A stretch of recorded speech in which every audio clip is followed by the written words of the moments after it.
there's a huge movement in academia, in humanities and literature included, even in English departments, to start looking at literature in terms of data science, thinking seriously about quantitative analysis of texts. And that can include things like author and voice identification and disambiguation, telling voices apart. So one fascinating study that got my attention was by Matthew Jockers. He was at Stanford. He got poached by Apple later, but he proved scientifically that there were 7 different authors of the Book of Mormon, not just 2 as traditionally assumed. And he did that based on stylometric patterns of contemporary writers who were also important founding figures in the Mormon Church at the time.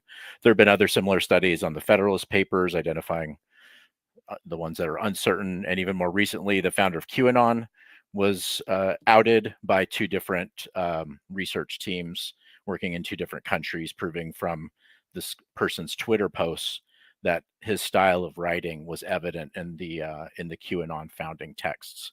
So, when it comes to author disambiguation and identification, we're now at a threshold point, I think, in broader academics where we can start to do scientific work. So what that means, though, for the New Testament, the New Testament doesn't really fit into a lot of those models, and I think a lot of scholars who deal with English only or English primary texts might not have any idea how to even begin to deal with these problems when it comes to Greek, and might see, for instance, the data as just too minuscule, to not to use a pun for manuscripts there, but too small to even begin to treat them scientifically. You need a robust amount of data often. Um, but Greek is actually particularly thick as a language. It's morphologically and syntactically dense, and far more complicated, for instance, than English. So it's much thicker data, and if we can really figure out how to get inside that data, we can start to put things together. And what I've found in my studies, and certainly have been deeply influenced by people like Matthias Klinghardt, Jason Badun, Marcus Vincent, I think Marcion's Gospel is actually our earliest repository of significant data signals in what became early Christian tradition. So that's what I'll go through today, how I'm trying to bring together data science and the study of Marcion's Gospel to see if we can actually recover the earliest historical strata that underlie the texts that eventually became the Gospels, but not just the canonical Gospels. We have early signals probably preserved in the Gospel of Thomas and various papyrus fragments and other kinds of texts. There's a little bio on me. So I've taught various places. I have both a PhD in religious studies, and that's a program in Judaism, Christianity, and antiquity at UVA. And then I went on to do another, a master's in science at Drexel in library and information science. So that helped me get up to speed on currents in digital humanities, academic publishing, open science trends, as well as things like database management and these kinds of things. And then I was also a reference librarian, both at Claremont School of Theology, and then went on to become a scholarly communication librarian at Cal State Fullerton for 6 years. And there I authored and helped pass resolutions in the academic Senate for the whole Cal State system that were focused on open access and then ORCID identifiers, which are unique identifiers for people for their research products. So I have various competencies and try to bring them all together in what I'm doing to basically do gospel studies in a completely new way that takes science seriously, as well as the open science and open data movements. I'll go on to the next slide. So here's just a little visual preview of how busy scholarship has been over the last decade. Jason Badun really led the way in terms of taking a fresh look at Marcion's Gospel with his English reconstruction in 2013.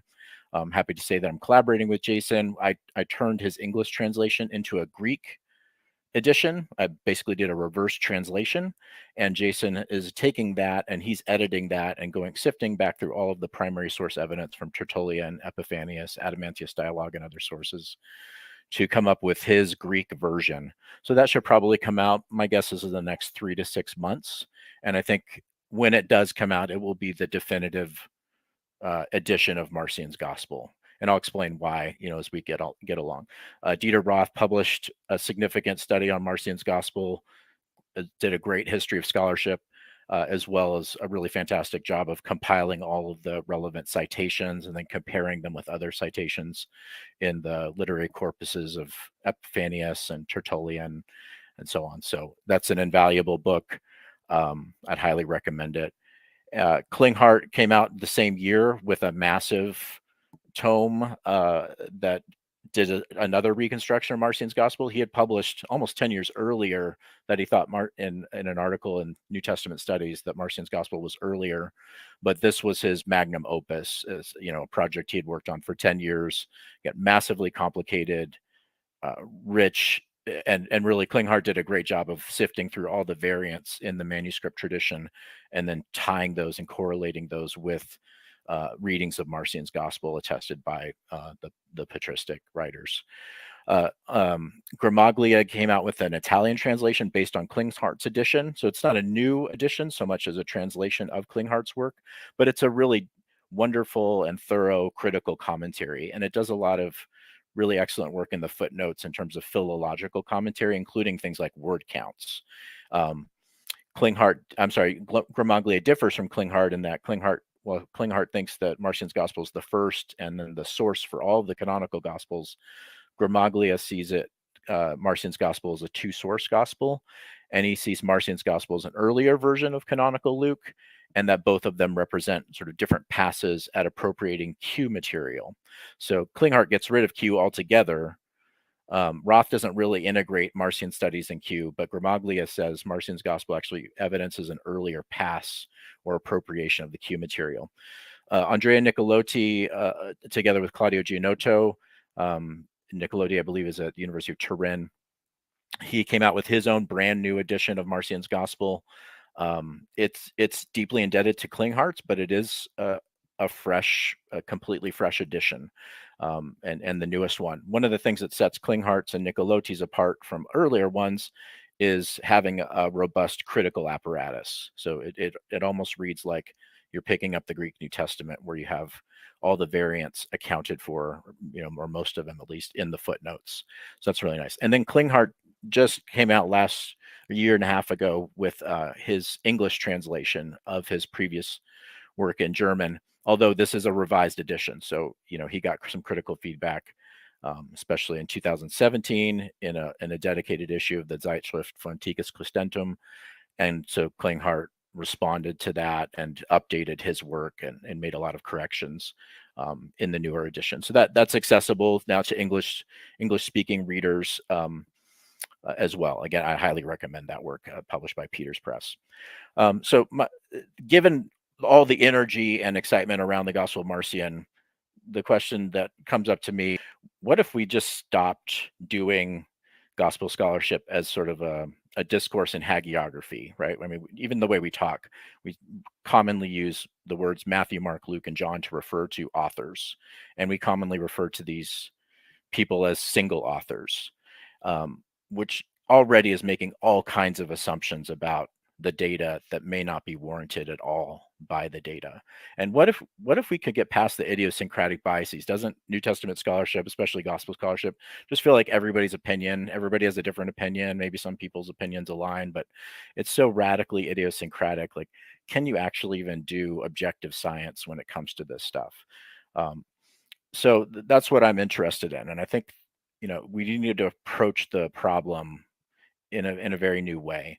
So one of our first priorities or tasks then is to simply identify all the relevant data.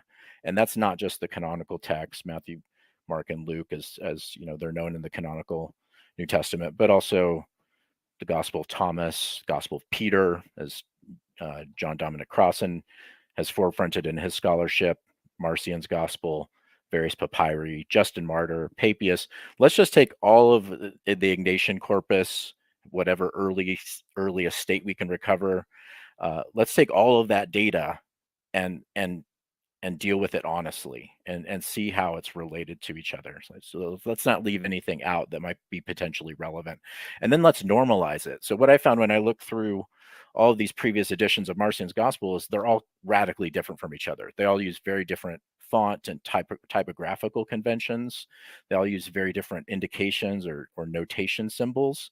And so you can't correlate them. Like, in terms of like scientific data, you can't make apples to apples correlations. I mean, in the first place, these are all print works. Like they're not they weren't digital before. Um, they might be digitized, like August Hahn's early edition, first edition of the Gospel Marcion, that's been digitized by the Internet Archive and its partners, so you can go read it, but it's not born digital. It's not a digital text. So we're kind of in the dark. Like Gospel Marcion scholarship basically is like doing hand counts still, right? In the friggin' 2020s, we're doing hand counts of words in the Gospel Marcion, but it's totally idiosyncratic because there are 8 different versions to choose from, and which one do you choose, or do you make up your own version? Or it just feels like a big old mess. So what we need to do is just normalize the data. We need to come up with standard data types and data conventions, and then re-render all of the text born digital as clean, standardized data so we can start making apples to apples comparisons across this data. And basically it's treating this data as transcripts. Like if you were to distill every version of Marcion's gospel that every editor has done down into like a transcript that you have to read or perform out loud, what would that be? So that's what I've done. So I've published 4 different journal articles in the Journal of Open Humanities Data. Its editor-in-chief is Barbara McGillivray at King's College London. She's an eminent scholar when it comes to computational linguistics and classics. So it was really great to work with her. These are all peer-reviewed articles. I'm pretty sure I know who some of the peer reviewers were based on comments, and that's fine. But they all got through peer review, both the articles and I think there are 12 total data sets that were published as part of this. So this is, what I see as one of my significant contributions to scholarship is to take all of this mess of Gospel Marcion data and then normalize it, standardize it, and allow us to make for the first time apples to apples comparisons and analyze them as digital texts. And then compare, right? And we'll talk about the significance of that later. The next thing is just simply to analyze the data as voice strata profiles and what I would call vocal signal cascades. You might think of it as kind of rivers. We have rivers of data coursing to us throughout history, and as it comes to us, it's cascading, right? Sometimes Jack Bull mentioned this in the Ignatian corpus. You have traditions that enter, that exit and then come back in later. It's really, really strange, almost like a river where you have a little bit that goes off and then it reconnects with the main body later. But in the earliest tradition, what I see is almost like a snowball effect happening. You have this like layers or an avalanche effect where the earliest texts are very simple, and then you get a new layer and a new layer and a new layer, and it just keeps accreting and accreting. It's a little bit similar to Otto von Harnack's whole philosophy of history. He thought Christianity emerged and spread through a process of assimilation and acculturation. So I would say there's definitely some truth in that. And then what we need to do is form scientific hypotheses and then prove them using scientific methods. That seems pretty basic, but we're just not doing that by and large in New Testament scholarship. We're just working with really like tired models that nobody finds, that the whole field does not find totally convincing. Nobody is being able to convince everybody else. There's not a dominant school of thought. It's just, again, kind of a mess. So what I tried to do is pioneer a whole new approach and method for doing this. This is July of 2020. I released an open access book, and then basically I've evolved it over time. The whole purpose of the book is that I can state my hypotheses right up front. And this is just drawing on research method in the sciences and also publishing trends. For instance, like the Gates Foundation, they now have this kind of system of peer review where you publish your hypotheses and your findings first, right? Your data, your findings, and then you open it up to global peer review. And then people are invited to respond, right? So it's this really like courageous, unafraid approach to doing science where it's not just 2 people who might be your friends reviewing your work. You open it up to the whole world and you dare to put your hypotheses out there, and then you dare to prove them, and then you dare other people to prove them wrong. So that's what this is. It also treats academic publishing like software. So, software is version controlled. If you have developers out there, you have to version control your software in order to, track the changes to it and, do get and pull requests and these kinds of things. You need date and time stamps so that things are anchored in history. Um, and if people are reading information science or computational linguistics literature, they'll find that this is now the norm, right? In religious studies, we are way out of, like, we just have no idea what's going on in a lot of broader academics when it comes to open access, open data, and open science as a movement.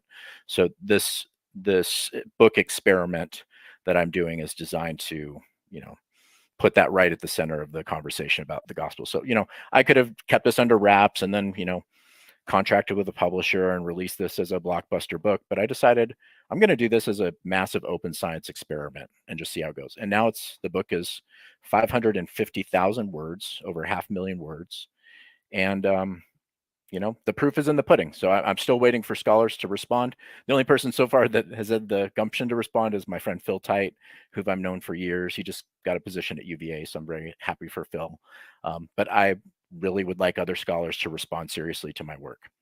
I did contract out to get covers done for the book, just to make it look a little more professional. As a scholarly communication librarian, I helped people publish journals. I think I even advised Robert Price's the Journal of Higher Criticism. I had a meeting with his editorial assistant to talk about journal publishing and to give them advice on what they were doing. So, I've worked in journal production. I've worked in professional publishing of, various journals and books. Helped with Claremont Press when it was first starting up. So I'm just taking this as like using some of my publishing background and expertise and just doing a little bit of my own creative work. So this is the cover of the book on the left, which just means, Gospel of the Poor according to Marcion. So the whole idea of the book is we need to center Marcion's gospel. And if we use Marcion's gospel, we can actually reconstruct Q scientifically. And then on the right is the back cover of the book. And if you didn't know, there was various woodcuts of collections of Aesop's fables that were distributed in the Middle Ages and Renaissance period. So this draws on that and basically plays up the parallels between Aesop and Jesus. Because as my reconstruction of Q, which is so radically new, I call it QN, or the new Q, the Neue Quelle. It's Aesop beginning to end. They're Aesop imitations all the way through the text as I reconstruct it. So I see it as an Aesopian gospel, like thoroughly, even before any other gospel existed. This is just a screenshot of the book on the left in its sort of home place of Zenodo.org. Zenodo is one of the world's largest open data and open science repositories. And then on the right, you can see all the version controlled versions that have been archived through the years, including date and timestamps. So you can actually go back in time and read my earlier versions and then see how the work has evolved over time and see that, yeah, I did make changes. I did make corrections. But to me, that's not a problem at all. That's good software. You're constantly doing bug fixes and you're constantly developing new features, right? Why should a book be stuck? Why can't it be adaptive? So I've actually, in the latest version, I put a little endorsement of Jacob's YouTube channel. And I was just going to do it as a thanks to any donors of today's episode. If they just want to let me know if they would like their name in the book, I will put their name in the book, and then I'm going to upload the newest version of the book right after this episode. So if you would like a little shout out in the book, just let me know, and I'll include that. And 15 minutes after this presentation is over, you'll see your name in this book. So on the left are the articles in Journal of Open Humanities Data. On the right are the 12, I believe, data sets altogether based on of all the editions of Marcion's Gospel. This gives you a sense of how intricate and involved this is. This is just one little screenshot of one edition. And so what I did is not just establish a base text digital for each one, but I came up with version numbering for each text, and then also did full lemmatization and morphological and part of speech tagging. And for that, I used what's called the BibleWorks morphology. So it's very commonly used, for a software that a lot of Bible scholars have used through the years. They actually went out of business 2 or 3 years ago, but their whole morphological schema, it's very simple, it's lightweight, and it's not under copyright. So it's very easy and legal for me to use. But there were teams out of University of Pennsylvania and Vatican and so on who were using this morphological schema for various texts, including the Septuagint. So here's what Marcion's gospel looks like if you compare all the editions, like just in terms of data. If you tokenize all the data, all the words, on the left, H is Han, Z is Zon, V is von Harnack, TS is Tsutsui, who's a Japanese scholar who worked primarily in German. BD is Badun, R is Roth, K is Klinghart, N is Nicolotti, and M is me. And you can see very quickly that we have massive disparities in the data for all of these editions. You can see Klinghart's, for instance, in word count is way higher than Roth's or even Badun's, but it is fairly comparable to August Hahn's original reconstruction. You can see Nicolotti's closer to Klinghart, but he even pulls back from a lot of Klinghart's reconstructions. You can see that Badun and I are pretty close. We both plot the Gospel Marcion maybe around 6,500 to 7,500 words. I think Jason Badun is the Goldilocks of Gospel Marcion scholars because he's not too hot and he's not too cold. You know, when I look at this data, I see Klinghart and Nicolotti got too carried away. They went too far. They leaned on Codex Bezae too much to try to restore Marcion's gospel. And that's partly what led to the criticisms by Gramaglia and Schmidt and others in the literature, where I see von Harnack and Roth, they're very close in word count and other metrics.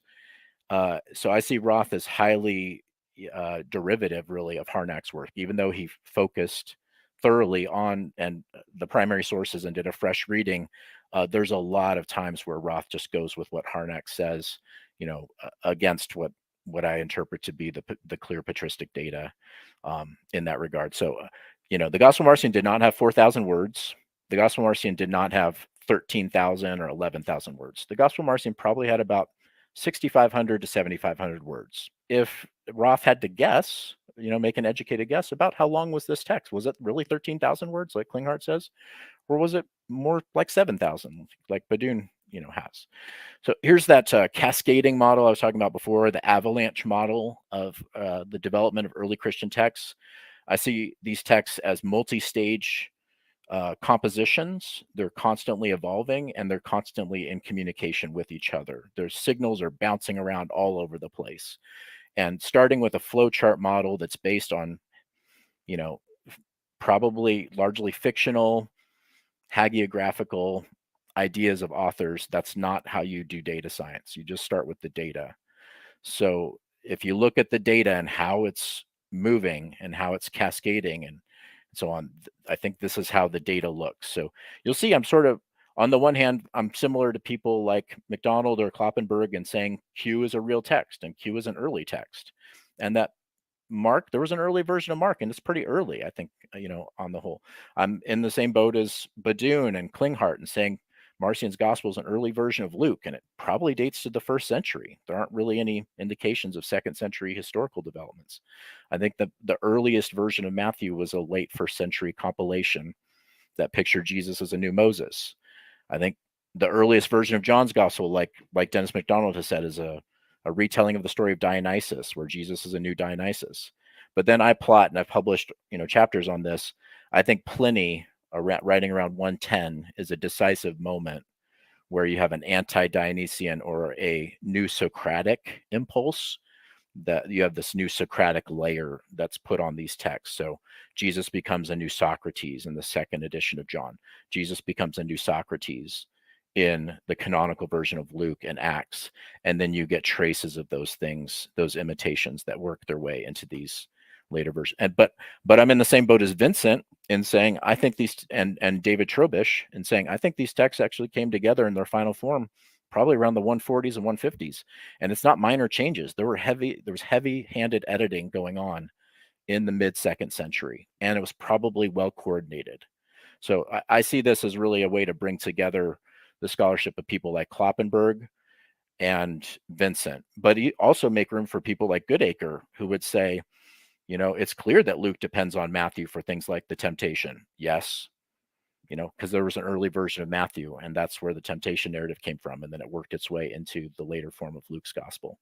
So it's just a very different way of thinking about this. Here are my 5 hypotheses. And this is where I think we can actually have a firm foundation on the data. I think it's vital here to remember what Marcus Vincent has said, that Marcion's gospel is the first gospel to ever get a gospel commentary, right? I mean, we have manuscripts, and some of them we might date, late second, early third century, maybe some around the mid second century, but they're very fragmentary typically. But the very first commentary in any gospel written was a commentary in Marcion's gospel. I think you have to take that very seriously. That reception is a key to the historical development. It's significant. I've published encyclopedia articles on Luke and the encyclopedia and the Bible and its reception. It's significant to me that you don't even get a mention of Luke until Irenaeus around 180. So, in that case, like, we should be calling the Gospel of Luke, we should really just call it the Gospel of Irenaeus, because he's the first guy to actually tell us that this text existed. We only have very piecemeal clues that Justin Martyr had a text like we would consider canonical Luke, and we should not be taking little fragmentary bits that's like less than 1% of a text by the so-called apostolic fathers, and then saying, oh yeah, that definitely establishes 100% of the canonical form of the text. That's not a viable position. The reception history would tell us Marcion's gospel was probably the earliest gospel that was preserved well, and then criticized and spread and so on. So I think we need to start with it as the center of our reconstructions. But when I look at the Marcion's gospel, I come out with people like Badoon. I think Daniel Smith is on the same page. Gramaglia. I see Marcion's gospel as a two-source gospel. So I'm not where Klinghardt is and saying Gospel of Marcion has no sources. Essentially, it's just kind of a self-originating composition. I see two very clear sources in this, and I think I've mapped that out and proved that pretty well. And it's a very simple gospel. So I'll show you this later. So that's hypothesis one. That's the foundation. And then, moving from there, what might Q look like if we started taking Marcion's gospel as the center and the key to reconstruct Q? Well, how about we start with like parallels between Marcion's gospel and the Gospel of Thomas, or Marcion's gospel and Matthew, especially when the material is not in Mark. So that's my next hypothesis. My next one after that is we should take Marcion's gospel as a serious evidence for the order of Q. There are debates sometimes between whether Luke or Matthew is a better reflection of the order of Q. Well, now we have Marcion's gospel to consider as another source. And if it really is earlier than canonical Luke, we should be taking it as the primary evidence for how Q is ordered. And it turns out it largely reinforces. And we have solid evidence for this because Tertullian basically worked verse by verse through Marcion's gospel in sequential order. So you can just follow his commentary to know what the original order of Q was, by and large. And then the next hypothesis is kind of what you do with this gray literature, you might say. When Matthew has a parallel with Luke that isn't in Marcion's gospel, then I would say that is not Q. So those are things we should strike from Q if Matthew and Luke align, but it's not in Marcion's gospel, right? That's probably a later alignment. It's not a Q text. And then when it's unattested for Marcion's gospel, it's probably not Q. So originally this hypothesis said it's not Q, just straight up, like if it's unattested for Marcion's gospel, it's not Q. That was going too far, but it was a helpful going too far because it helped establish baseline vocal patterns for these texts, and then allowed me to circle back around and then restore some passages that scholars think are Q passages, and then I agree with them. But I only came to that position after establishing kind of the baseline patterns in the data. And then hypothesis 5, when Marcion's gospel has a parallel with Luke, and this doesn't apply to everything, like the miraculous catch of fish, that's probably by the editor or redactor of early Luke, at least in its early form. But by and large, when Marcion's gospel has a parallel with Luke and that doesn't show up in Matthew, Mark, we should take those seriously as additions to Q, like expansions to Q. So let me show you what this looks like in practice. So here's the two source hypothesis worked out. If you start just like labeling Marcion's gospel, and I don't know why nobody's really done this thoroughly before, but from my readings of the history of scholarship, nobody's really done this. But if you just start labeling them, like where did this come from? It's pretty darn clear that the first 13, 14, most of the passages that start the Gospel of Marcion are all pulled straight from Mark. The one exception being the Nazareth story, which Q scholars think at least maybe the opening part of it was a Q text. I think 23, where he quotes Aesop's fables, and then 29 and 30, where Jesus almost gets thrown off a cliff, just like Aesop did get thrown off a cliff. I think those are also part of that Q layer. and even known to the author of early Mark. The next section, well, this looks like a Q section, doesn't it? Except maybe for a few outliers here that we might not know what to do with. Like maybe this sower fable is Mark, maybe the disclosure sayings are Mark, but maybe we should think that that might be Q, right? I mean, maybe we just need a different conception. Maybe Q actually did introduce the Sermon on the Plain and didn't just start with sayings. That's not too far-fetched of an idea. And then the next section, wow, it's all Mark, right? And in the first one, I didn't even mention, like, Gospel Marcion is actually more faithful to Mark than Matthew is in terms of the number of passages restored and preserving the order. So again, this looks like a Markan section, doesn't it? And then this next section looks just like a Q section, like, but Gospel Marcion pretty much aligns like 80% with Q, with traditional reconstructions of Q. There are differences, but you know, that's reasonable. And then the next section, this looks like largely a Q section as well, right? And what you're seeing here is a lot of the stuff that scholars would say, oh, that's L source. It's not there in Marcion's gospel. And the reason it's not there is because there was no L source. It's a fabrication, right? Scholars later made up to try to explain the stuff that, you know, was in Luke, but wasn't shared between Luke and Matthew. But what we really need is just a better and more precise understanding of what the actual Q was. And if you look at some of these, like, why do scholars consider like the rich man and Lazarus that couldn't have been Q? Well, why? Because it's a story, right? Q traditionally is understood as like a collection of halakha, right? It's ethical teachings, logia sayings. But you know what's one, like the main theme or message of a lot of those logia? It's give to the poor, right? Rebuke the rich, rebuke, the wealthy. Well, what's the rich man and Lazarus all about? Like thematically, it's right on the same page as the Sermon on the Plain, right? It's Q themed. And, if you read rabbinic literature, they're very comfortable moving back and forth between halakhic and agadic material. You can have halakha here, and then you have agadah in the very next setting. So the idea that the Q document, just because the Gospel of Thomas has to be just a bunch of sayings or fables or what have you, and it can't have agadic material, it just doesn't really make sense to me. And then the last part, this is really the big question. Like, is this Q or is this Mark, right? Is this an early form of Q? And this is where, even though Klinghardt doesn't think Marcion's gospel is a two-source gospel, I think Klinghardt's absolutely right that these texts in Marcion's gospel are pre-Markan traditions. Like universally, they are simpler, undeveloped traditions, and they don't really show any inkling or they show minimal indications, let's put it that way, of the Jewish war. So again, that's why I put this stuff, by and large, Q, maybe some stuff that's post-Jewish war. All right, so if this is on the right track, then what does this do to Q? Well, it does things like get rid of the baptism, get rid of the temptation, that those weren't originally part of the Q traditions, as well as a bunch of other things that are typically just taken to be part of Q, but probably weren't.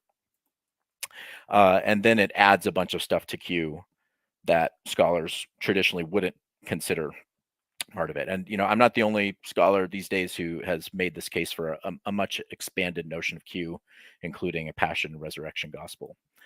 All right. If I'm on the right track with this, all right, what it would suggest is that there's a class bias in Q studies where, a lot of the passages that are really harsh toward the rich and vindicating the poor, that they've actually just been completely left out of Q. Even passages like here in Luke 16 that fit thematically right in the vein of Q. Why do scholars just leave those out? The faithfulness and mammon passage, the judge and widow, why can't that be Q? Right? All of these are indictments of the rich.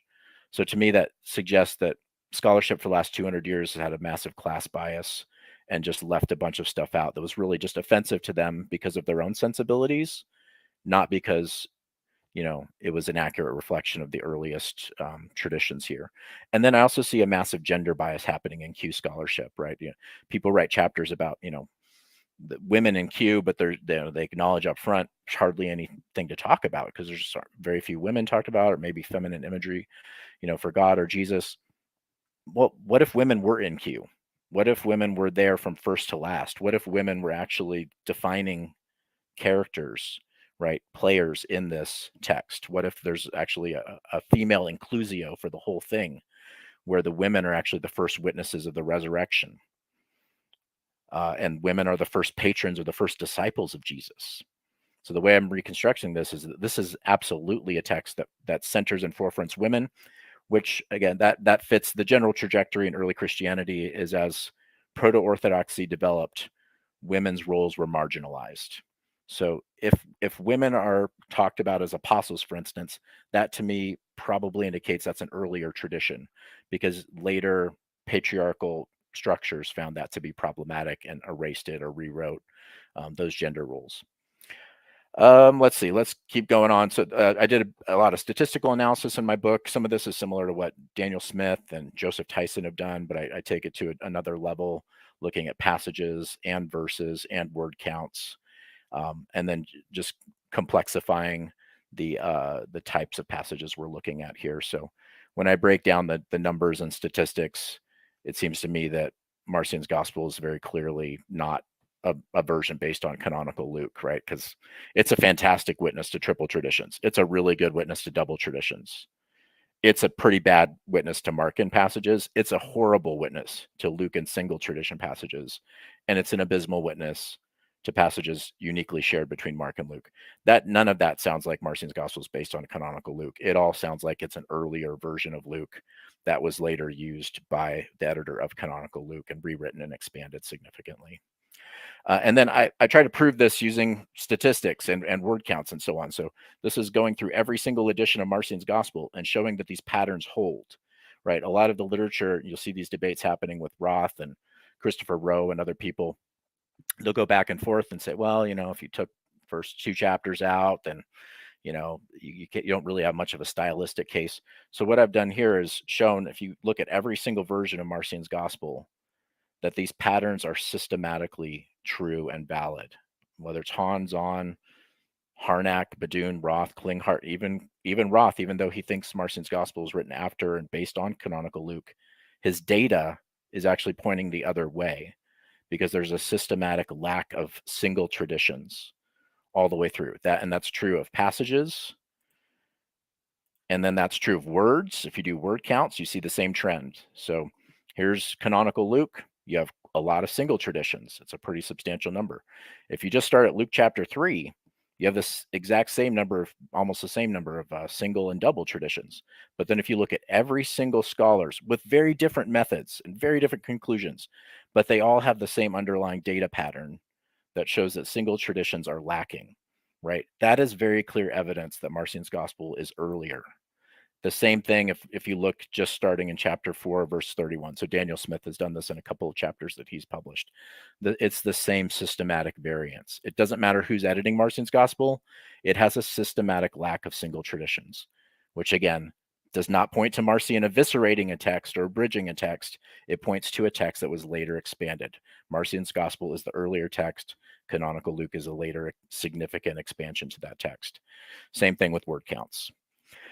To me, this is the most decisive proof, and to my understanding and my way of thinking, this is the first time that anybody has proved with scientific, statistically significant findings that Marcion's gospel is earlier than Luke, right? This moves us beyond just subjectivity or even scholarly consensus building to the point where we now have statistically significant evidence, right? I'm not a statistician, right, by training, sort of a novice in this area, but I would very much welcome statisticians and professional data scientists and computational linguists to look over my work and validate it or disconfirm it. Either way, it's fine. But what I'm finding here is if you do binomial distribution probabilities, and binomial distribution probabilities basically are about establishing what the standard pattern is. If you roll the dice, what are the odds that it'll be this number? You establish that percentage, and then you have a count, how many times you roll the dice, and then you have an expected number, and then you have the actual number.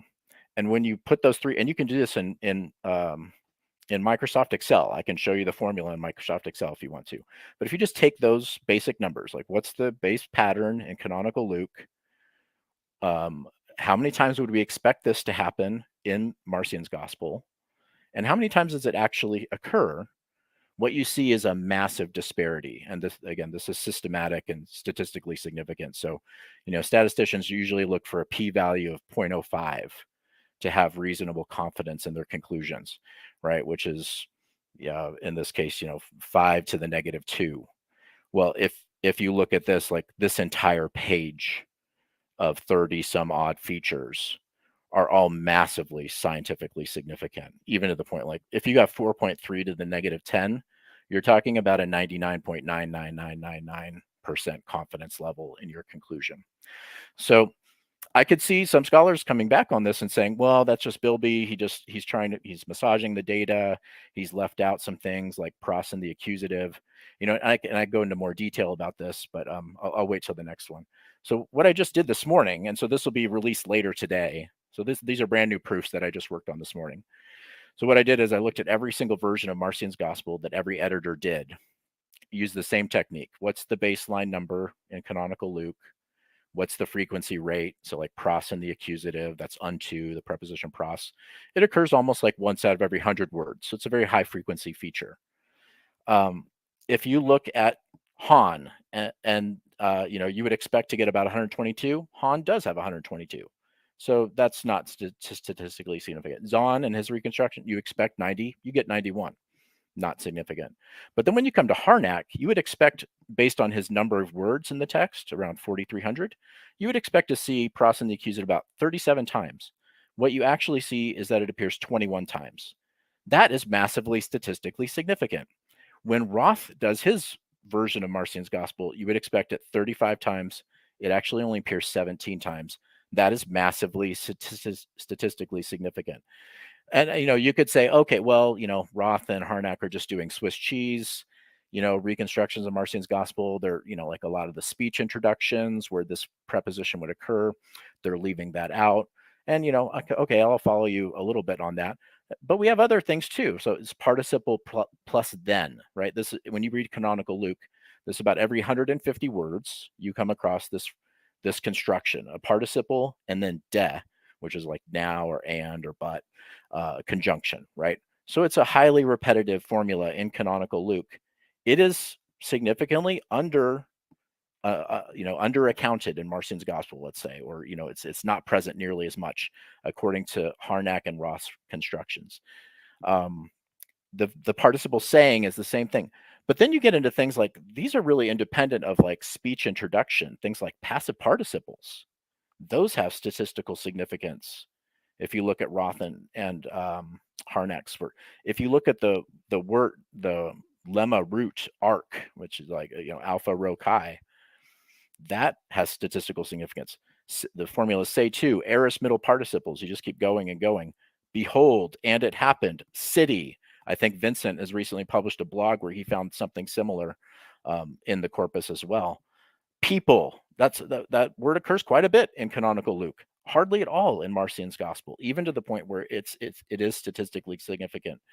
The participial form of the word be or become, the word day, and we see this in other places too. A lot of chronological references are under present in Marcion's gospel. A lot of geographical references, place names, but even things like the genitive articular infinitive, like it's it's like the and then the ing form of the verb. Statistically significant, even in Han and Zahn's reconstruction, which usually not, and so on and so on. And that's just page one. Here's another page with even more. So the root turn, right? You read canonical Luke, Jesus turns, Peter turns, people always turning. They're doing dramatic posing. Not Marcion's gospel. In canonical Luke, people always going here and there and somewhere else and going back and forth and doing a lot of journeying. Not in Marcion's gospel, right? So the more you look at it, the more it's like, there's no way Marcion's gospel is an abridgment of canonical Luke. Because, if that made sense, it's like a river. Like say you see a river and it's passing by a coal plant. And, when it's downstream from the coal plant, there's all this coal stuff in the river. The theory is like Marcion was such an amazing abridger that he took out all the little coal particles, out of the river and made it, somehow got rid of all of that. Like it just doesn't make any sense when you look at the data. Marcion is upstream data. Canonical Luke is downstream data. All of the sedimentary patterns in this data point to that. Here's another set of proofs. So I tagged like I did close comparisons of Mark and Luke, and like canonical Luke, Mark, and Marcion's Gospel, and tried to identify what I call proximity patterns. So it turns out if you compare those three texts side by side with each other, about a third of the time, if you look at Marcion's Gospel as the base, then Marcion's Gospel is closer to canonical Luke than to Mark. If you're doing a 3-point comparison, canonical Luke, third of the time, it's closer to canonical Luke than it is to Mark. Cool. Okay, but then a third of the time, it's closer to Mark than canonical Luke. That's interesting. But then if you start with canonical Luke as your base point of comparison, it's closer to Marcion's Gospel than it is to Mark almost half the time. But it's almost never closer to Mark against Marcion's Gospel. And if you get my drift, that all shows very clearly Marcion's Gospel is the medial text. It is in the median position in this series of relationships. The problem is scholars do these like side-by-side comparisons and they're not triangulating in their analysis. And that's what this is about, which gets into my next thing. So throughout my reconstructions, I try to apply signals analysis and triangulating techniques or triangulation techniques. So as I see it, you can distill every transmission of a signal in the Gospels down to 3 different like patterns. So you have a direct transmission, like A to B. Then you have a bypassed transmission. A bypasses B to get to C. And then you have a piggybacked transmission where A goes through B, it gets transformed by B, and then it goes to C. So C picks up the transformed AB signal. If you can start labeling every word or set of words in the Gospels using this method, right? Triangulation is used in EKGs to find out where you have a problem in your circulatory system. Triangulation is used to geolocate people with their cell phones. Why can't we use triangulation to locate voice strata in time? That's what I'm trying to do. So it this, I haven't seen anybody try to do this with historical text, but this is what I'm trying. And again, starting with Marcion's Gospel, which doesn't always mean it's the first. So here, like this is one sample passage. This is Jesus calling the 12 disciples. Marcion's Gospel doesn't attest to the names of the 12 disciples. It mentions 12, but it only mentions Peter and Judas by name. Now, is that an abridgment? Is that just a skip? Or is that actually a reflection of the earliest tradition? I think it's a reflection of the earliest tradition. So I think this is a pointer to early Mark. Early Mark doesn't have names for all 12 apostles, right? It's sort of an infant tradition. So all they care about is Peter and Judas at this point. Marcion's Gospel is very similar, right? And then as you go through history, what you see is these accretions, layers, and myths that start to come in, more and more names, more and more genealogies, right? Relationships among the apostles, brotherly relationships, and these sorts of things. So, this is where I'm definitely influenced by MacDonald, but I think he forefronts a lot of the mythological imitations so that they're happening around 70, when a lot of these mythological layers were imposed on the traditions, maybe in the 110s, 120s, 130s, 140s. Like the mythological layering, it's a gradual process. It's not all just happening like with Mark in 70 or something like that. And then this is a critical edition of Marcion's Gospel. It's a work in progress. It's about like 75% done, but it provides a Greek text, all the page numbers in all the other critical editions of Marcion's Gospel, and then a translation. So this is supposed to be, accessible and scholarly at the same time. I also do a translation of the first Gospels. I reconstruct it, what I call QN. So this is that, which I see as like a very kind of simple and dramatic text, and I try to render it that way without like all the versification here.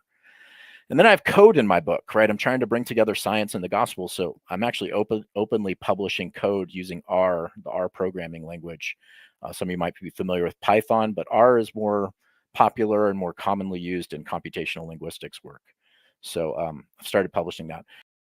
This is my Linux box. I'm opening up RStudio. So, it's recently been rebranded as Posit, but R is very, very popular. So I mentioned before that I published these normalized data sets in the Journal of Open Humanities Data. And as part of these data papers, you submit data sets, and then those get archived. So if you go to the Harvard Dataverse, you'll find these data sets, the text and morphological versions of all of these editions of Marcion's Gospel. So yeah, they're there and they're ready to download. You can download them just like you would other files on the internet with a right click and all that. But in computational linguistics universes, you want to just pull data really quickly and cleanly. You don't want to have to mess around with a bunch of files all the time. So what this script does, it started out as just invoking the Dataverse library or package in R, so that you can just very quickly live pull all this data. And then it concatenates it, it puts it all together, and then it patches the data.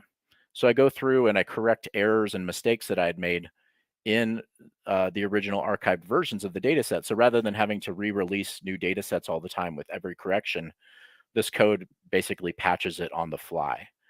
And then I do a lot of reformatting, trimming, cleaning, and organizing, making sure the encoding is solid, doing a lot more patching on the morphology, doing a lot more stuff to clean it up, concatenating it, and then turning it into a massive data frame, which is essentially like a table or an Excel file.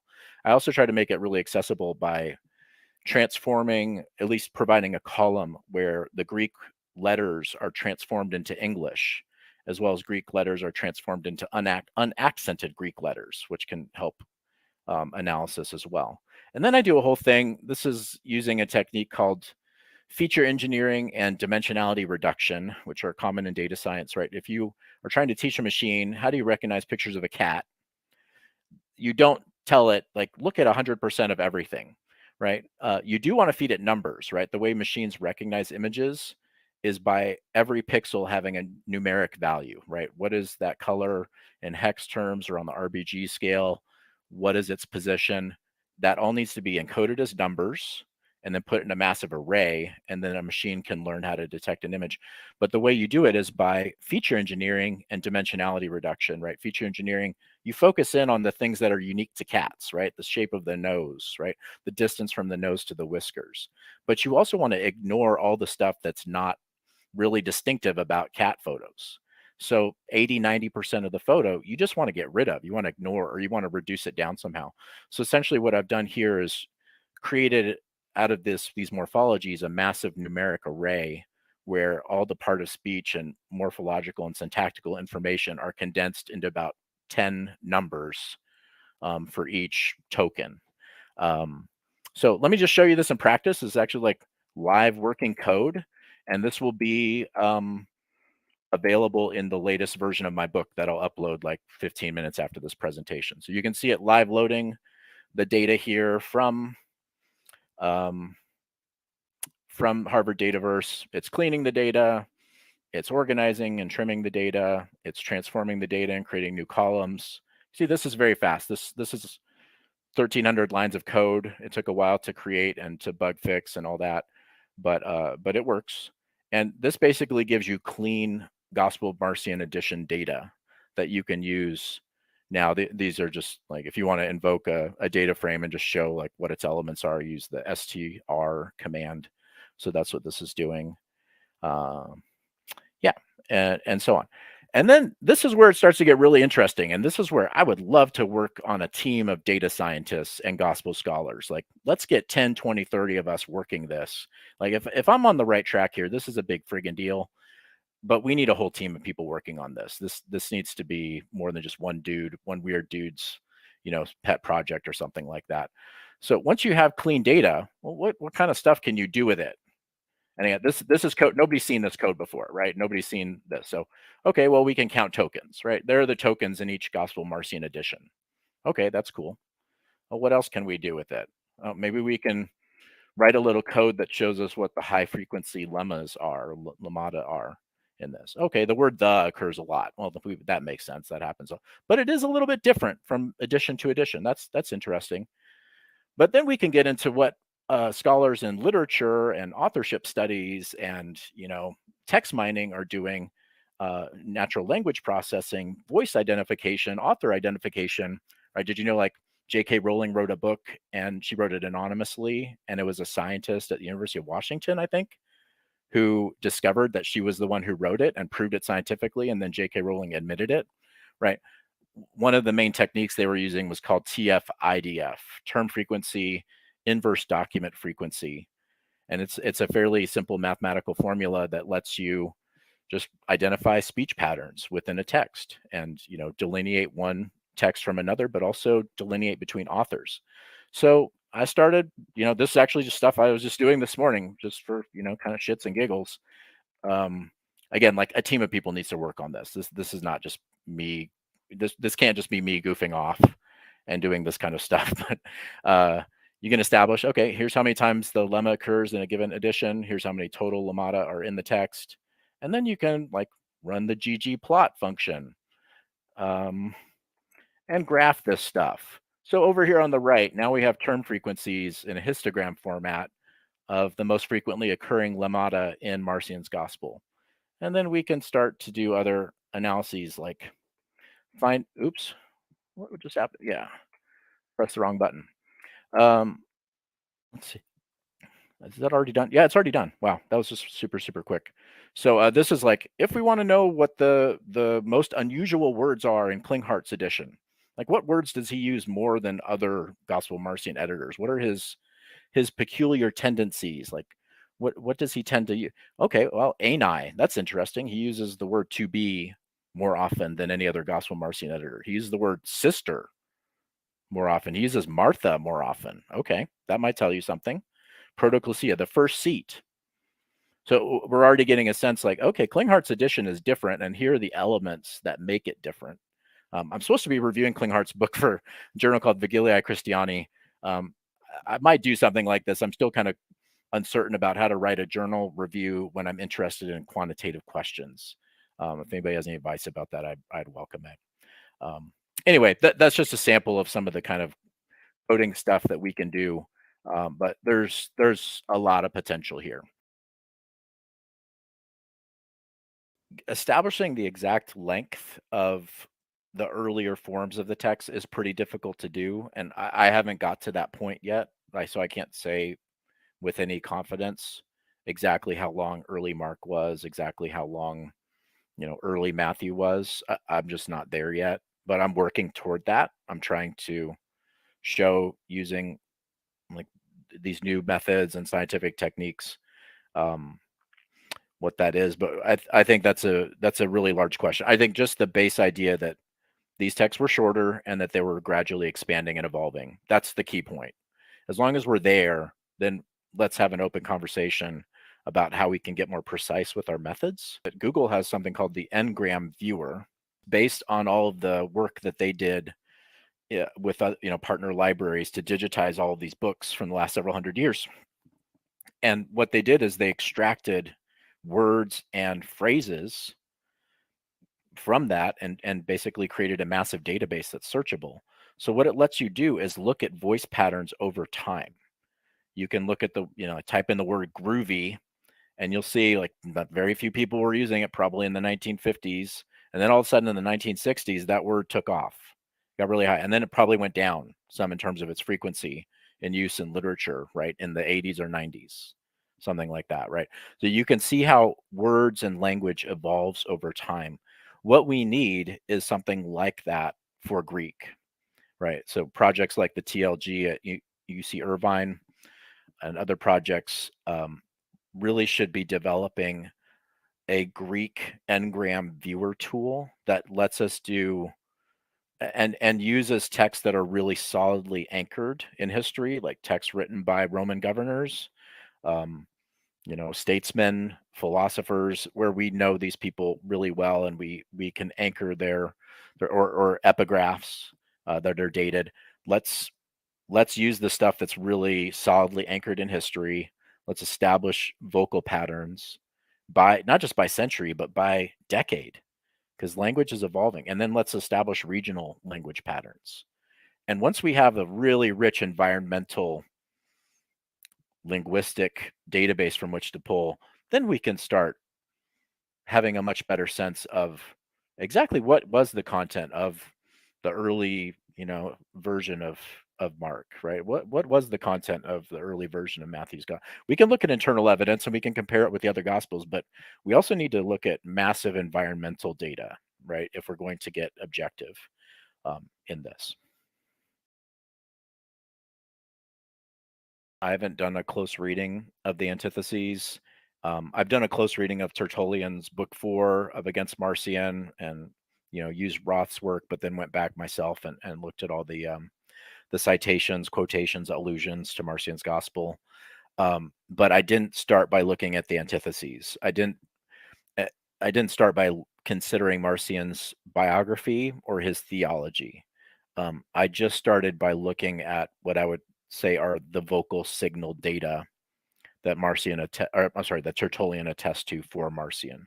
So I really, and I think this is a scientific point of view. I don't think it's a reasonable scientific position to start with the biography of a person that was later considered heretical and to use all of his detractors from 40, 100, 200 years later.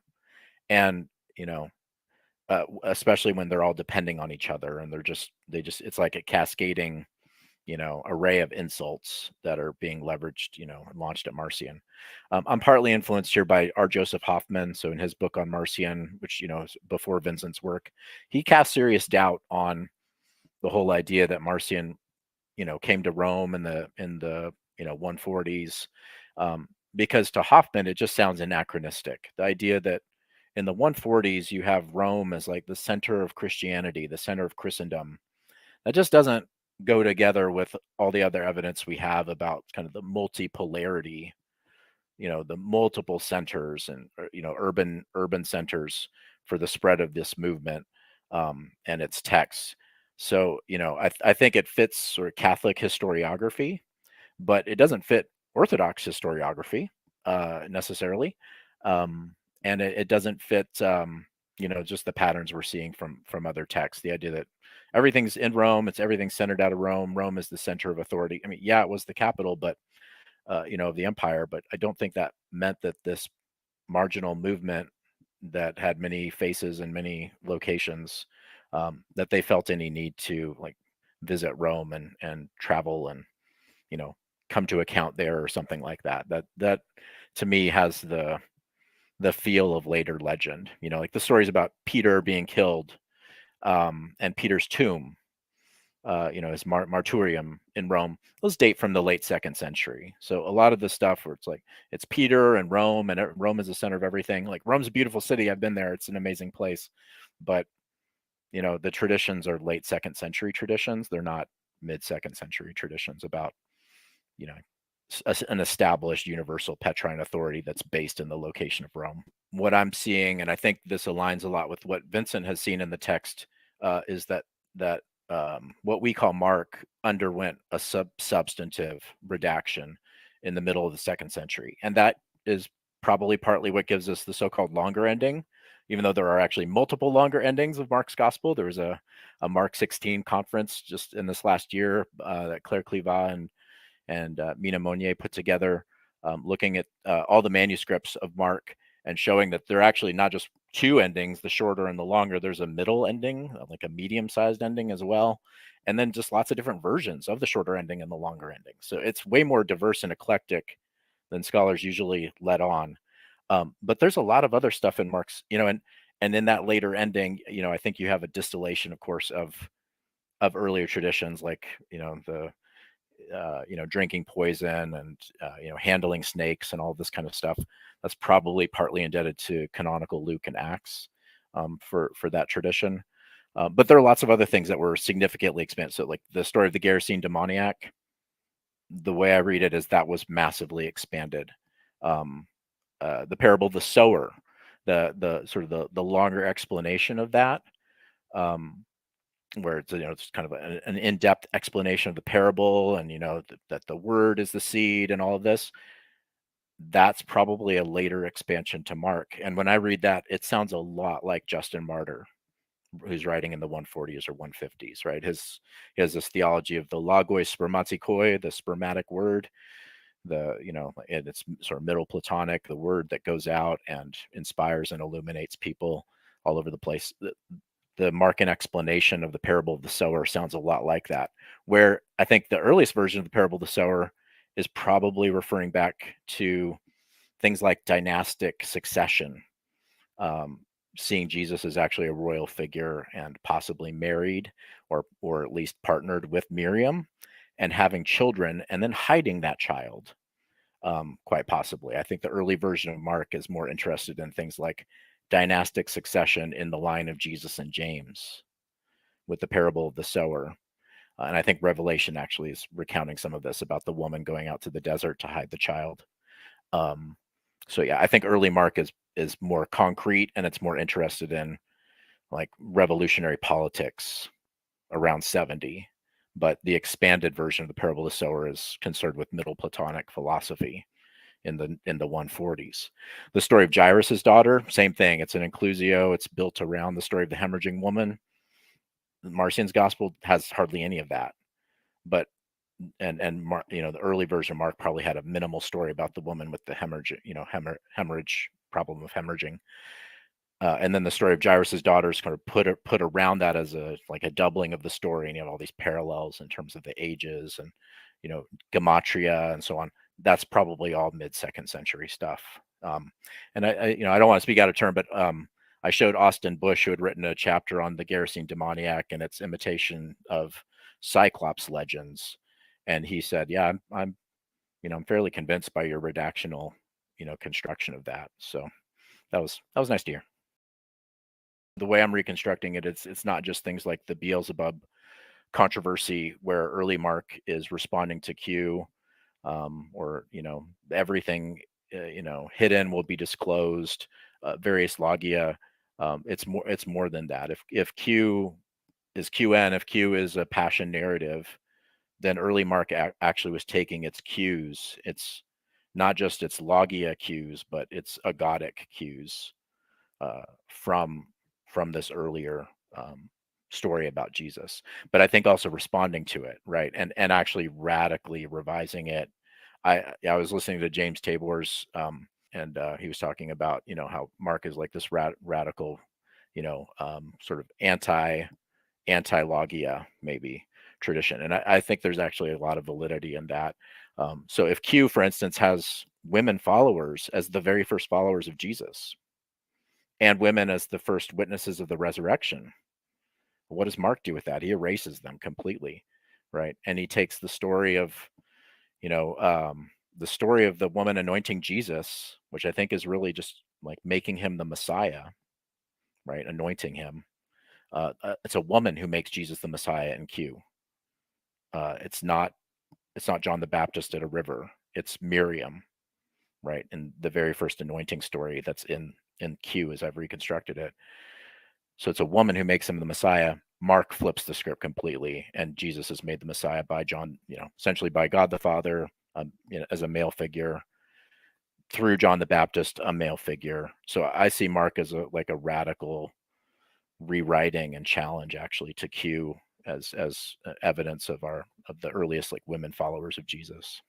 It actually is a picture of the voice of canonical Luke, the redactor, whoever that person was, writing in the 130s or 140s. What I just showed you was like a snapshot, a scientifically based snapshot of that person's vocal patterns.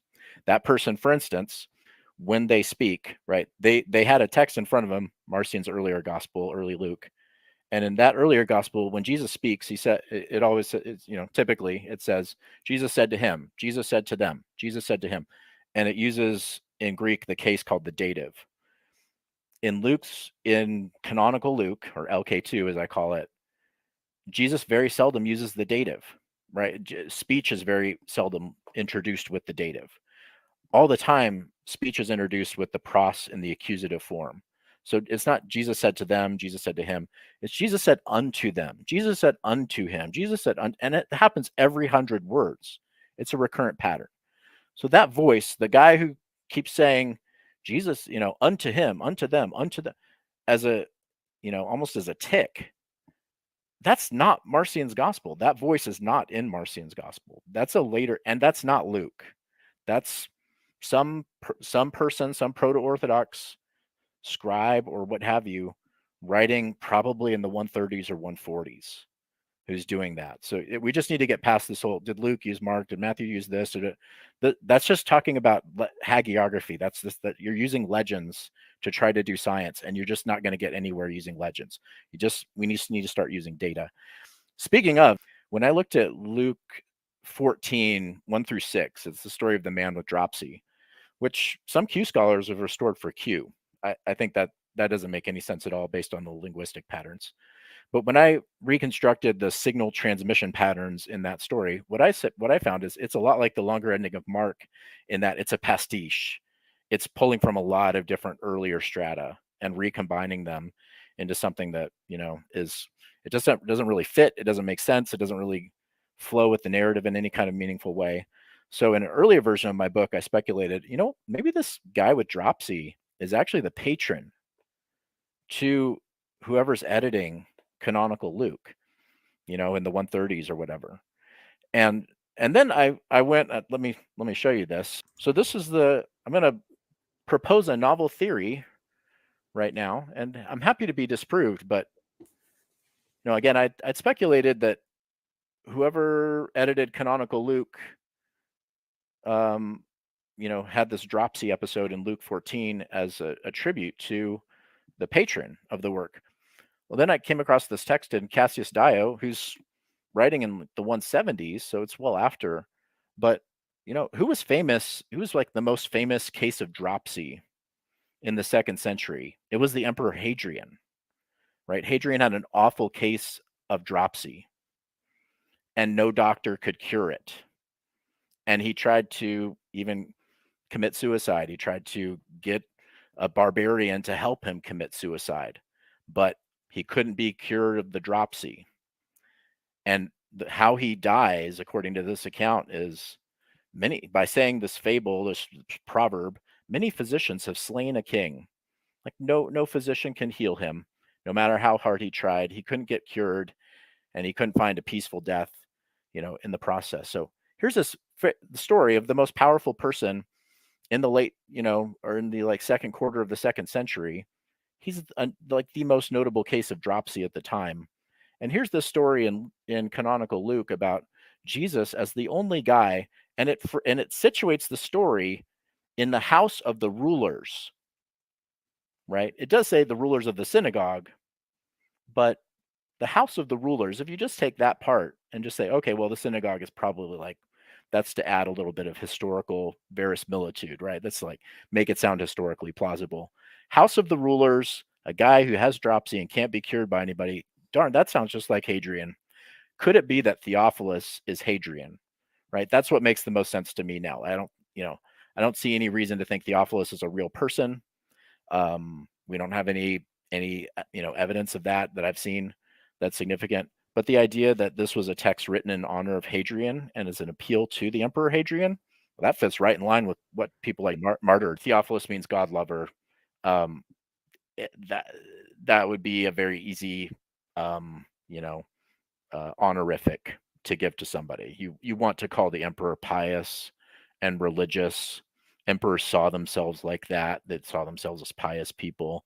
So God, to say, this is dedicated to you, God lover, that's, to me, it's kind of code for, signaling to the emperor, you're a devout person, and you will read this and you will take this seriously, we hope.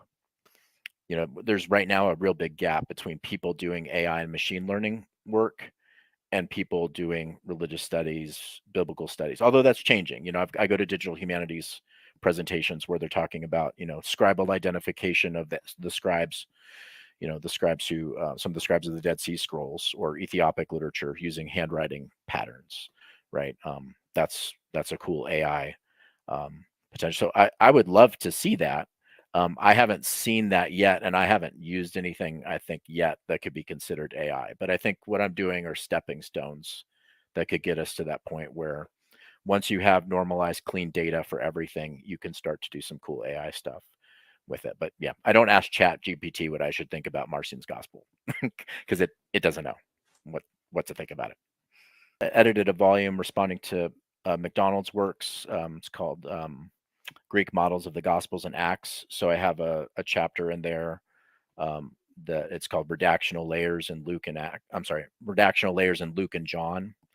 And so in that, I basically try to trace the history of the evolution of the Gospels and the strata formation, partly using mimesis criticism, using what MacDonald has done, but noting like some layers are tied to certain points in time. So I think the Dionysian imitations start in the 80s in Marcion's Gospel, right? So Marcion's Gospel, you have the story, and that's in Luke 5 of the miraculous catch of fish. That's one of our earliest, like very clear Dionysian signals from a Homeric hymn. Then you have the first edition of the Gospel of John. Probably, I think I'm close to what MacDonald would say. The first version of that's probably around the 100s. And then you have Pliny, and Pliny starts killing these people called Christiani, which I think just means messianics, or like you might say like Jewish Christians, but I think just Jews who are messianic. Pliny starts killing these people around 110, and he accuses them of practicing Bacchanalia. He accuses them of being Dionysian. And I think that is what leads to a massive shift to a Socratic mythological layer being imposed in canonical Luke, Acts, and then the second edition of the Gospel of John. So I see back and forth happening. I see evolutions happening, across time. But I think these editors knew each other and they were circulating these texts broadly. So, to me, it's not, it doesn't help to start from the whole. It's much better, to look at the signals themselves, is to focus in on specific traditions and passages and try to see how they evolved.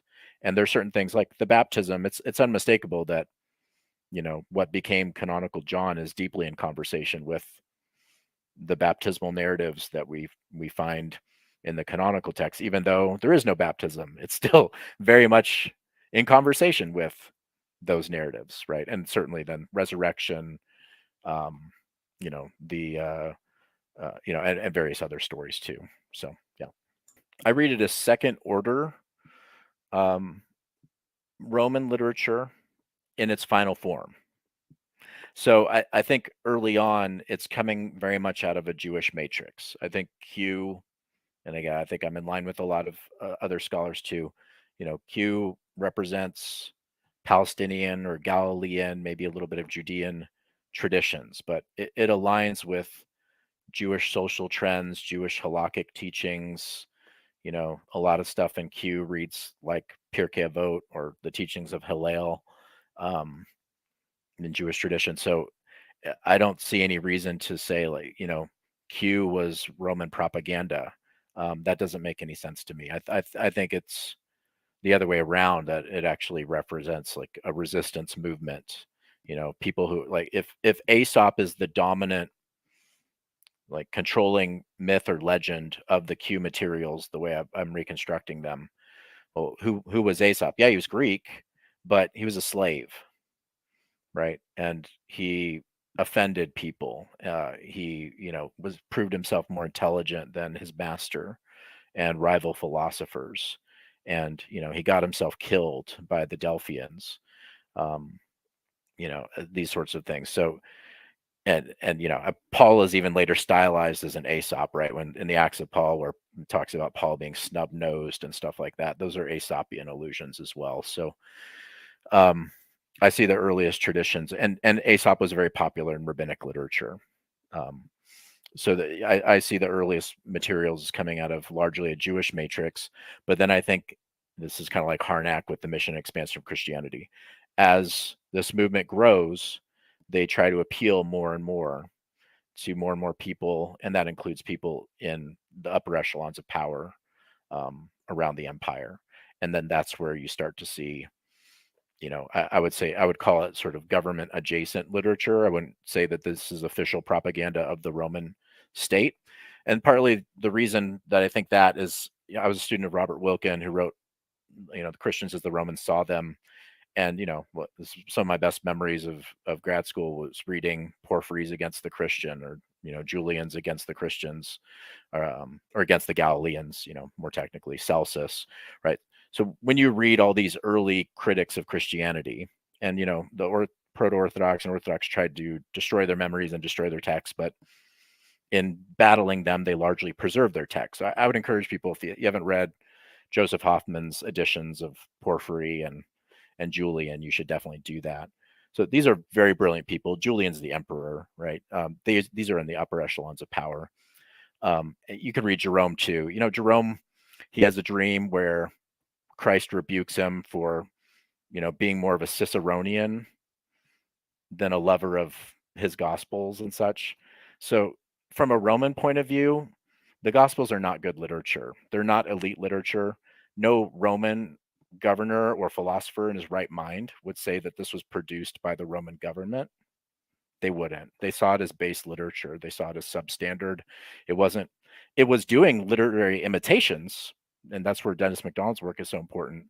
But this is not nearly on par with somebody like Virgil, right? Or Cicero or somebody like that, or even Pliny or Hadrian, like that, or Tacitus or Suetonius. Their sophistication level and intelligence is at a completely different level than what we find in the canonical New Testament text, which is not to say they're not beautiful, but it doesn't have to be a government. You can have literature that's produced by the Biden administration today, and you can have literature that's produced to appeal to the Biden administration. Those are two different things, right? So I see the canonical text as more like a Justin Martyr's text, right? Or Athenagoras or other early apologists. These are texts that are aimed to appeal to people in power with a blend of critique, response, satire, and ass kissing, rather than official products of the Roman state. Again, no decent Roman intellectual of the day or in the centuries afterward would have considered this to be anything close to serious Roman literature. They wouldn't. One of the projects that needs to be done, and I'm not the one doing it currently, but maybe Marcus Vincent is, and other scholars are. Ulrich Schmidt has done a lot of work on Paul's letters as it relates to Marcion's apostle or apostolicon. But I think Schmidt has it backwards, just like I'm showing with Marcion's gospel being the earlier text. I think it's the same thing with Paul's letter. Marcion knows an earlier version of Paul's letters. And when you start looking at that, so again, I have not carefully looked at that. I was looking, for instance, at the reference to the family of Herodias in Philippians 4:22, and I haven't even looked at that in Badoon's book yet to see where he comes out on that question. But if I had to guess, I'd say Badoon probably is where Harnack is, and where there is no reference to Herodias's family in Philippians 4:22. It just says greet all the saints. That's all it says in Harnack's version. So the way I would put that together, again, is like, as a non-expert, I'm not an expert in Paul's letters or Marcion's apostolicon, but what I'm seeing cursorily is that a lot of these political references and examples of political ass kissing going on, those are in the later version of Paul's letters, and they're not in the earlier version that Marcion knows about.